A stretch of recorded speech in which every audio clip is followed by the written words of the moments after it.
have Anderson Wani. He is from Karolinska Institute of Sweden.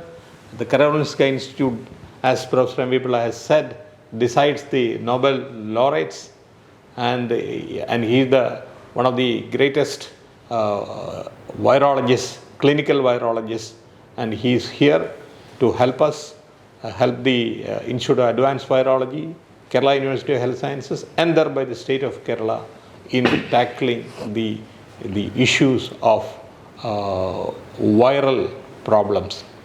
So, sir, how we can collaborate, what we can do in future? Can you tell us? Well, first of all, thank you, Dr. Mayan, for inviting me to Kerala, which is a beautiful state.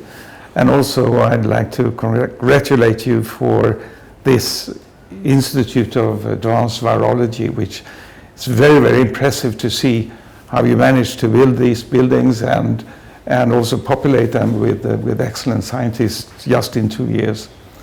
And will be great to see this evolve to a major international institute in human virology. It's great for me to be here. My first visit to India, and hopefully not my last. Yeah, definitely. We would like to have you many more times, and as the institute grows, you should come again and again. Yes. Now we will have a discussion deep into the various issues of virology, and we have the Professor of Public Health, Dr. Radmohan here. So let us have a scientific discussion between Professor Radmohan and yourself. Hi, Anders. Hello. Very good morning. You know, that globally, COVID has taught us a lot of lessons. In the context of COVID, a lot of new initiatives have been started. And already there are a lot of viral diseases which are the biggest threats to humanity. And in addition to that, the pandemic has made a lot of new initiatives. So what do you think about the global efforts for eradication and elimination? You know, the measles elimination is on the way. Yes. Many more candidates are coming. Yes, unfortunately there is only one virus that we've eliminated, and that's the smallpox. And I think that sadly enough we stopped vaccinating almost 50 years ago for smallpox, and had we not done that, we wouldn't have the monkeypox epidemic that we're seeing now, and so that's a little bit scary. Also, for polio, I think we have not been able, although we've been trying for more than 30 years to eliminate polio from the world with the vaccines. We do have good vaccines, but we have not been able to do so. And I think that we have to rethink how we should eliminate and the polio, at least as polio paralysis, as you know, or paralysis from the world. And there are new vaccines on the way, and they will take a couple of years. So I think, as you know, that polio has now there are new cases even in the US, on the east coast of the US, and in other countries. And when people start to look, it's I think, together with Dr. Gallo and Dr. Konstantin Shumakov in the US, that this is a big problem that we have just ahead of us. So it's difficult to say how we should do it, but we really have to rethink what we're doing right now. Thank you. Perhaps for polio and measles, things may be straightforward. But for viral infections, which has a large reservoir among the wildlife, things are becoming more complicated. So what is your suggestion? Because we have to make collective strengthening. And we don't know where all this wildlife zoonotic surveillance is yet to happen. There will be, and it's very, very hard to predict what the next pandemic will be. If you take coronaviruses, they have been looking at in bats in China, and they found more than 100 different coronaviruses that have the capacity to become pandemics, because they can replicate in human cells. They can infect and replicate in human cells. So it's absolutely impossible to tell if any of those could be, and we can't vaccinate the entire population of the earth against hundreds and hundreds of different viruses. So we have to, in that sense, with zoonosis, that we have to decrease the interaction between humans and the wildlife. And as you know, only 60 years ago or 70 years ago, the population of Earth was 3 billion. Today it's 8 billion. And as I heard also here in Kerala, people are moving into wildlife or parts of the state where they haven't been before, and which makes it a problem because you get zoonoses. So I think that's where you have to start. And then, of course, to be on your toes and do diagnostics very early so that you know what's happening. One good thing about the pandemic, the corona pandemic, the SARS-2 COVID pandemic, is that but the world developed, and two companies in particular, new vaccines within a year that they not only tested, they developed them, they tested them, and they produced them. So within a year, large part of the population has been vaccinated. And I think that can, so new technology like the messenger RNA and so forth, I think there will be a future where we very, very quickly can develop vaccine. But we have to know what viruses is there and try to fight them at the very beginning. You are very optimistic about the vaccines. Yes. As a tool to control or eradicate or eliminate these diseases. Not eradicate. It's like I said, we only eradicated one, and we tried for a long time. Yeah. So now there are resurgence of polio in United States. They Yes. are saying. So similarly, the natural foci will be persisting either in the environment like sewage in the case of polio, or among zoonotic reservoirs. So that may be little difficult, especially. So what is the solution? How best strategy? What best strategy we can go to people for the purpose of maybe elimination, because eradication may be very difficult. Yes. Well, first of all, if a new pandemic erupts or starts, I think that first of all, I mean, like having this institute, 50 years ago, politicians said that there will be no more pandemics, and we don't have to waste money on virus research. And I think we learned in a very expensive way that you have to be on your toes, you have to do research all the time. And also learn about the pathogenesis, that is, how do the viruses cause diseases, because if you know that, then you know more how to treat the diseases. But when a new pandemic appears, it's very important that you give the population the right answers all the time. And if you guess something and you turn out to be wrong, that politicians can admit that they were wrong, or public health agencies can admit they were wrong and give the right information. That did not happen, I think, with this COVID pandemic, particularly not in Sweden, where I'm from, unfortunately. They didn't react. In Sweden, we had a very lax attitude. And I think before you know how the virus spreads, when it spreads, if it's before you get symptoms or if it's after you get symptoms, makes very, very different angle now to cope with the pandemic. If you take the SARS-1 pandemic, the patients were not infectious. They didn't spread the virus before they got symptoms. And that's easy then, because then you can isolate those persons and they will not infect others. But for the COVID pandemic, people will start to be very infectious 2-3 days before they get any symptoms. Some don't even get any symptoms. It's what we call asymptomatic, and they spread the virus.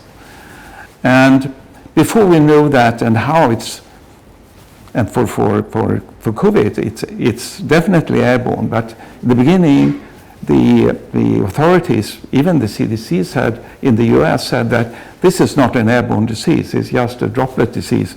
So if you keep a distance of 6 feet, you're safe. That turned out not to be true.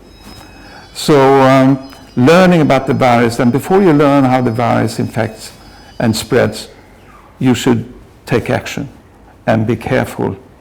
And also before you get a vaccine or you know how to treat. And also with the COVID, it's not only the antiviral treatment, but the treatment of the disease itself developed just in a few months. So you meant to say that the viral biology is more important than we need to know little in depth about it, because we have 3 strategies of control. One is through the conventional public health measures like activity restrictions, quarantine, isolation, etc. Yes. Other one is the powerful vaccines, and the third one is treating the infectious persons at the earliest. So among these 3 options, we have shown that vaccines work powerfully in the case of COVID, because different countries have come up in their own unique way of. India has shown a very proud moments of test case of vaccine production and vaccine rollout and delivery to this much large number of people. So what do you think, this strategy will work for other diseases also? Yes, I think so. And by the way, I should say that India also did one of the best, or the best, study on how the virus spreads. With the 2 states, neighboring states here, they tracked more than 500,000 people, and they published it in Science. That taught us a lot and about the spread of COVID. One thing is developing vaccines, and of course, I mean, we have the pentavalent or hexavalent vaccines. It's also a matter of cost. I think that we will be able to make new vaccines cheaper and in more parts of the world than we do today.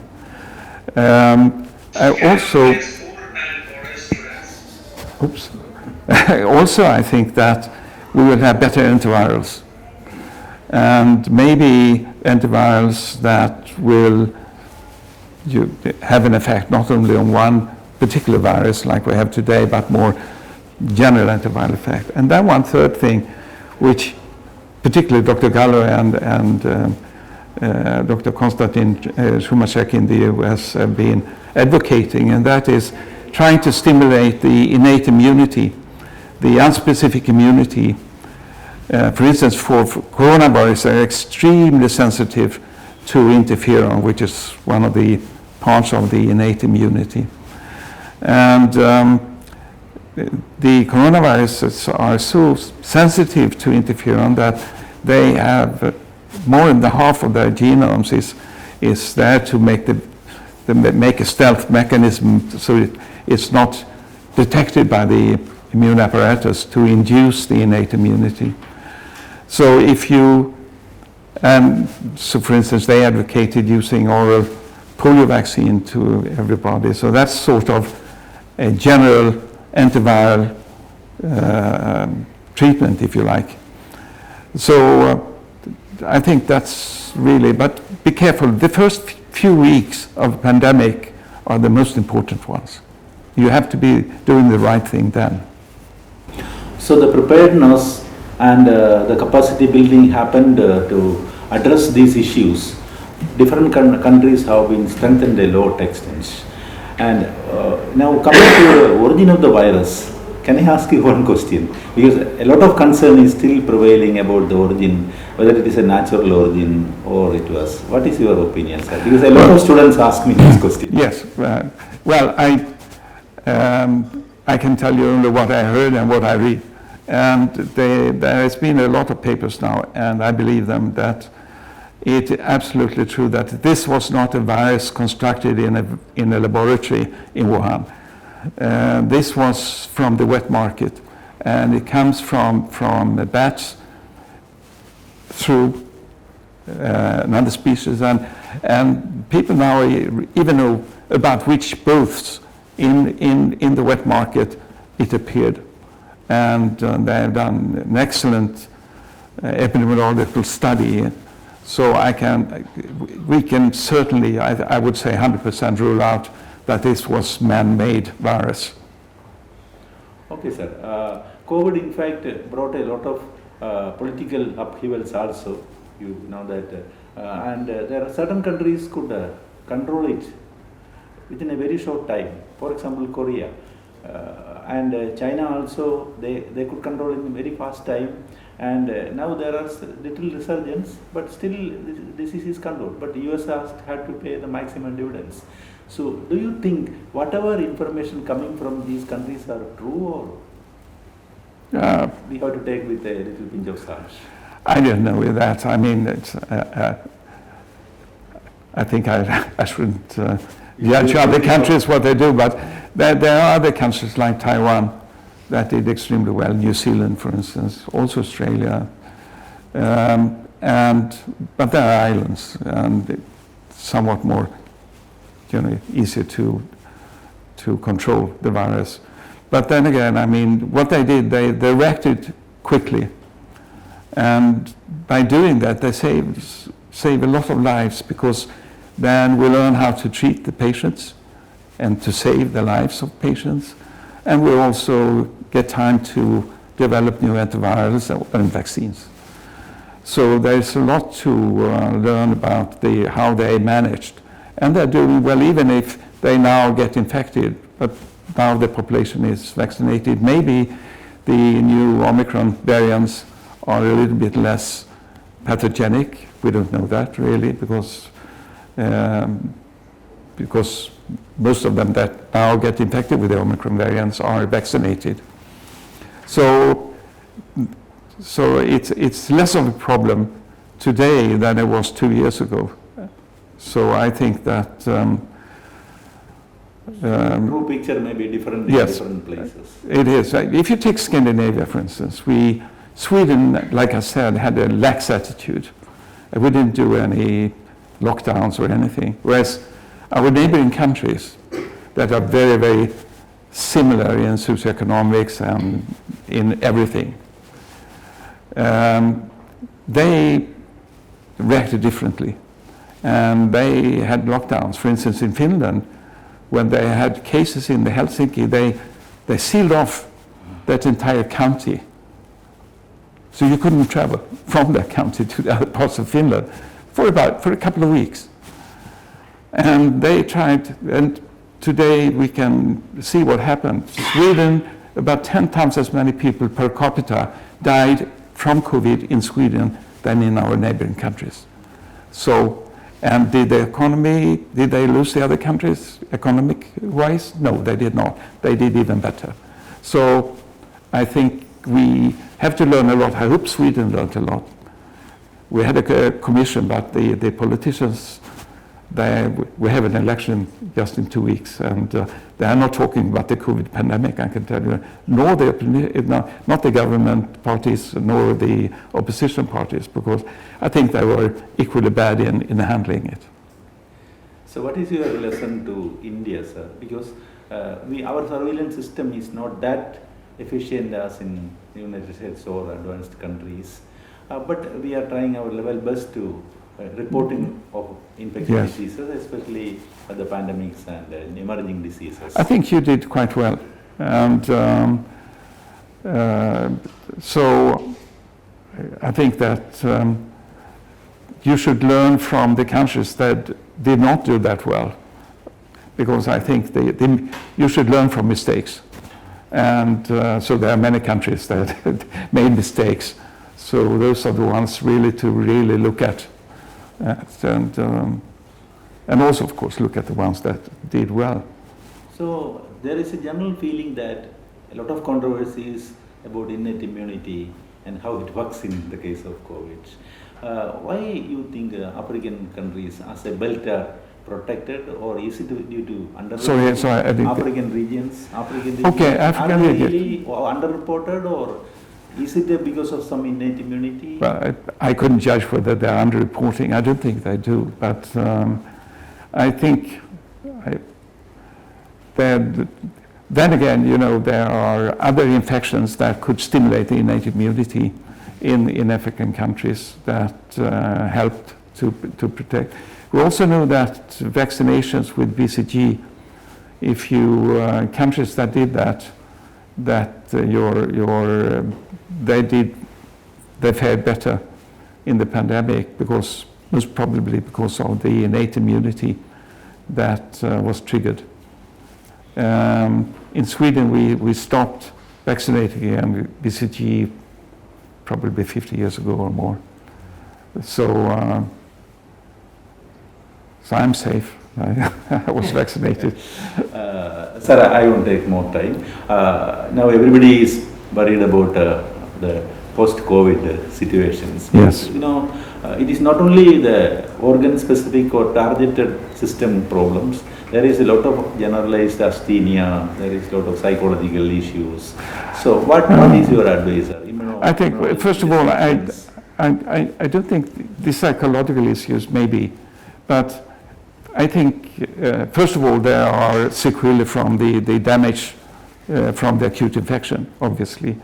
But also, there are persistent infection, that is, the virus is replicating, or that virus protein is produced, the virus nucleic acid, RNA, is produced, and which could cause prolonged injuries. Or also autoimmunity may be induced, which then you know, after you've gone through the primary infection, you get the autoimmune reactivity and disease. And we find that you didn't necessarily have to have a severe acute infection to get what we call long COVID or post-acute COVID syndrome.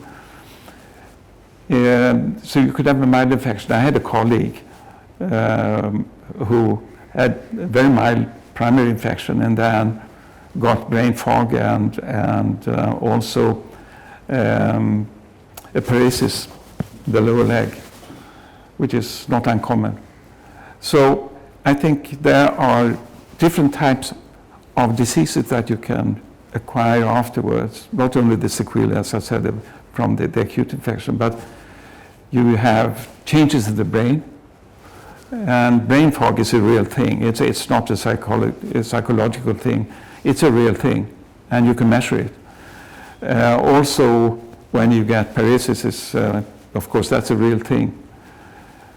And tachycardia, you don't imagine tachycardia, and the reason, we don't know the etiology, the pathogenesis, why these different types of diseases develop.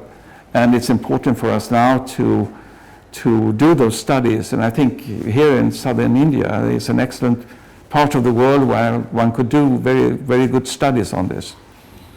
So, and also I think we need more animal studies, experimental studies, to see what can the virus do to different organs after the acute infection.